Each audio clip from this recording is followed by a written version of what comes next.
எப்பா, உன்னுடைய ரொம்ப நெருக்கடியான சூழ்நிலையில் உனக்கு தேவன் கொடுத்த வாக்கு என்னப்பா? என்னப்பா இப்படி கேட்டுட்டீங்க? சுற்றி பல பிரச்சனை, சோதனை, அப்படிப்பட்ட நேரங்கள்லாம் நம்மளை தாங்கி நிறுத்தி தூக்கி விட்ட ஒரு சில வாக்குத்தத்தங்கள் இருக்கும். அந்த வாக்குத்தத்தங்கள் நம்முடைய பயத்தை புறம் தள்ளும், உள்ளத்தில் சமாதானத்தை தரும், சோதனையை சகிக்க பலன் தரும், பாடுகள் கூட நன்மைக்கு எதுவாக முடியுன்ற நம்பிக்கையை கொடுக்கும், அவருடைய அன்பு குறையலைன்னு உணர்த்தும்.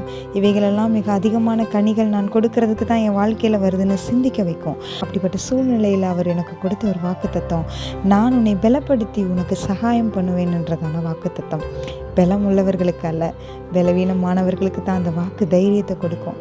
கிதியோனையும் பார்த்து இதே தான் சொல்கிறாரு, பராக்கிரமசாலியை கர்த்தர் உன்னோட இருக்கிறார் அப்படின்னு.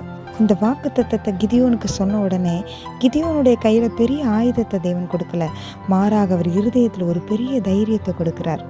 வெறும் 300 பேரை வைத்து ஒரு பெரிய இராணுவத்தை ஜெயிக்க வைக்கிறார்.